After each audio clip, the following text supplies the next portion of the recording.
Olá, bom dia, Deus te abençoe, seja bem-vindo nesta manhã de segunda-feira, dia 22 de julho, que a graça e a paz do Senhor esteja sobre a tua vida, se estenda sobre a tua casa, em nome de Jesus. É uma alegria estar com você aqui mais uma vez, compartilhando a palavra do Senhor e juntos podendo orar em nome de Jesus. Quero te convidar a abrir Romanos capítulo 3, verso 1, enquanto nós oramos. Enquanto você encontra, nós vamos orar. Amém? Pai, em nome de Jesus, nós queremos te agradecer por esse dia. Te damos toda a honra e toda a glória e pedimos a Deus perdão pelos nossos pecados. Perdoa assim como nós temos perdoado aqueles que nos têm ofendido, em nome de Jesus. E nós te pedimos sabedoria e entendimento da tua palavra. Vivifica ela por meio do teu Espírito Santo, porque nós queremos andar no teu caminho e agradar o teu coração. Em nome de Jesus. Amém. Amém? Então, ontem nós terminamos o capítulo 2 de Romanos, onde Paulo trouxe alguns argumentos, falamos um pouco sobre quem é o verdadeiro judeu, qual é a verdadeira circuncisão, que é o sinal que todo judeu traz na sua carne de que ele tem uma aliança com Deus, mas que ela por si só não significa uma aliança se ele não anda nos mandamentos ou se transgride os mandamentos, as leis do Senhor. Amém? E aqui Paulo agora, ele vai no capítulo 3, ele como judeu, que era fariseu, ele já sabia quais seriam as objeções que os judeus iriam trazer a Paulo à salvação pela fé. Amém? Que nós vamos falar mais sobre justificação, que fala sobre salvação pela fé, na quarta-feira, nesse mesmo capítulo 3. E ele então diz assim, no versículo 1, começando a responder estas objeções que ele sabia que os judeus iriam fazer ao seu ensino. Ele diz assim: qual é, pois, a vantagem do judeu, ou qual a utilidade da circuncisão? Paulo então faz essa pergunta após ele ter falado sobre quem é o verdadeiro judeu e qual é a verdadeira circuncisão no final do capítulo 2. Então agora ele diz: qual é a vantagem, qual a utilidade? E ele mesmo responde: muitas, sobre todos os aspectos. Por quê? Principalmente porque os judeus foram confiados os oráculos de Deus. Pastor, o que é oráculos de Deus? Em algumas traduções você vai encontrar a palavra de Deus traduzida como oráculos de Deus. Então o que Paulo está dizendo? Significa que a palavra de Deus verdadeira, ela foi confiada primeiro para os judeus. Amém? Eles receberam. Tanto que nós vemos Jesus declarando que ele veio cumprir a lei e os profetas. O que é a lei e os profetas? Todo o Antigo Testamento é cumprido em Jesus Cristo. Amém? Ele é o cumprimento. E a palavra de Deus também diz, amém? Que nenhum tio, nenhuma vírgula, nenhum pingo vai deixar de se cumprir da lei até o final dos tempos. Tudo vai se cumprir da palavra de Deus. Amém? Temos que lembrar isso também, isso é importante, porque alguns argumentam que a lei de Deus, ela não tem valor nenhum. Amém? Eu quero lembrar você algo muito importante. Não faz parte do estudo de hoje, mas eu creio que é importante você saber. A palavra de Deus também ensina, o próprio Paulo ensina para nós, que aonde não há lei, não há pecado. Então, se hoje existe ainda o pecado, é porque existe a lei. Amém? Então a lei ainda ela tem a sua ação. Ela é que pontua o que é pecado e o que não é. E a lei serve para quê?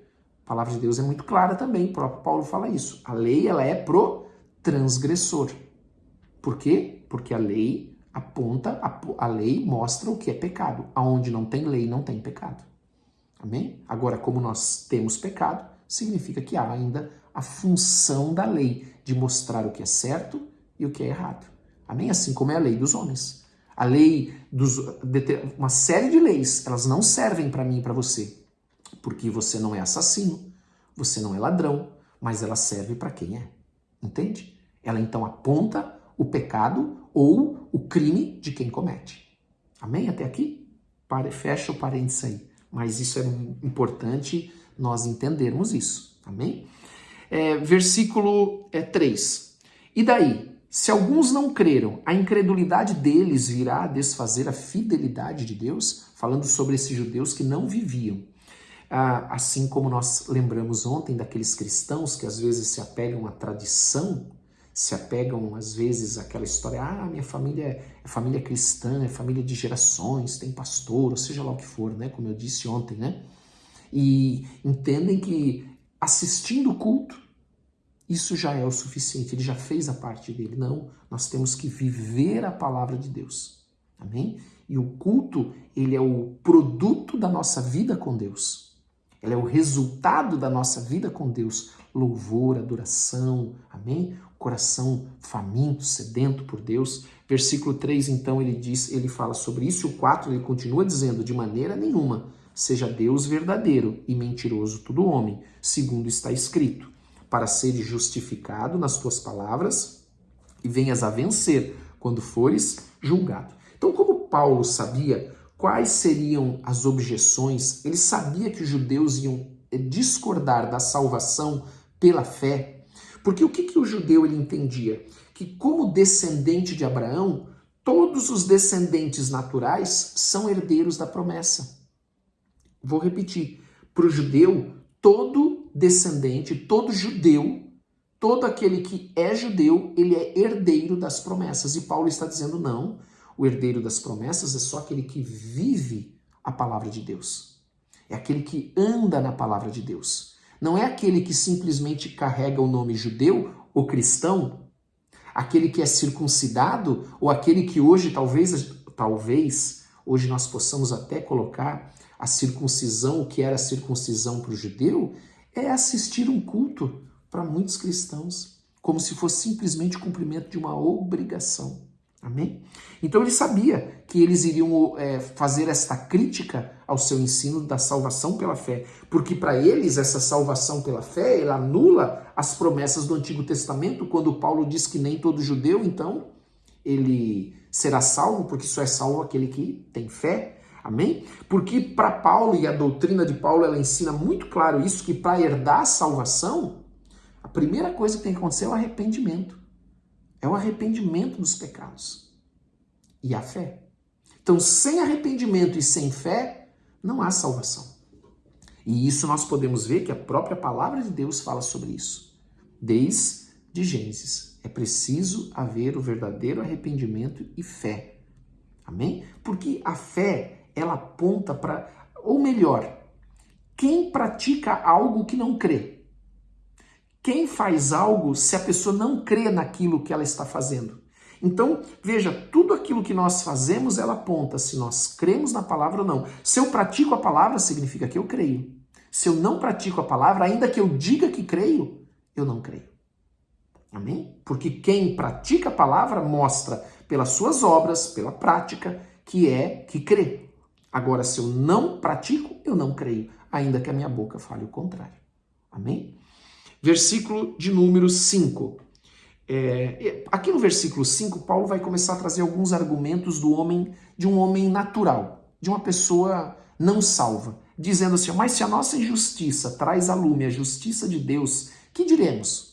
Então é assim, se eu faço mal, então o bem de Deus mostra quem ele é, revela o Deus, revela a sua justiça. Então ele diz, porventura será Deus injusto por aplicar a sua ira? Então ele está dizendo assim, algumas versões até colocam entre parênteses, falo como homem, ele mesmo responde, certo que não. Do contrário, como julgará Deus o mundo? Amados, Deus ele não pode tolerar o pecado, porque como que ele vai aplicar um julgamento justo se ele tolerar o pecado? Então o justo ele não pode ser tratado como injusto e o injusto como justo. Amém? E nós somos justos quando nós andamos na palavra de Deus. Nós somos justos, amados, quando nós andamos em total conformidade com a lei de Deus e com o seu caráter. E isso só é possível por meio da fé em Jesus Cristo. De outra forma, não tem como. De outra forma, não tem jeito. Amém? E é essa objeção, claro, que os judeus faziam e fazem. Amém? Ao cristianismo. E se por causa da minha mentira fica em relevo a verdade de Deus para a sua glória, Porque eu sou ainda condenado como pecador? Tá vendo? É um argumento humano, né? É um argumento natural. E por que não dizemos como alguns caluniosamente afirmam que o fazemos, pratiquemos males para que venham bens? A condenação destes é justa. Então o que eles faziam?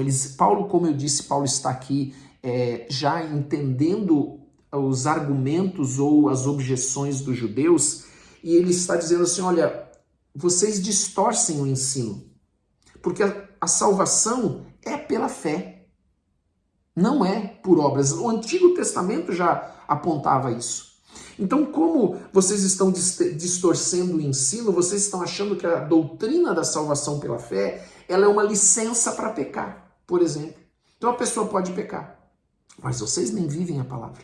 Vocês dizem viver, vocês vivem exteriormente, mas não vivem no coração. Amém? Quando ele falou de a verdadeira circuncisão é aquele que tem o seu coração circuncidado, é disso que ele está falando.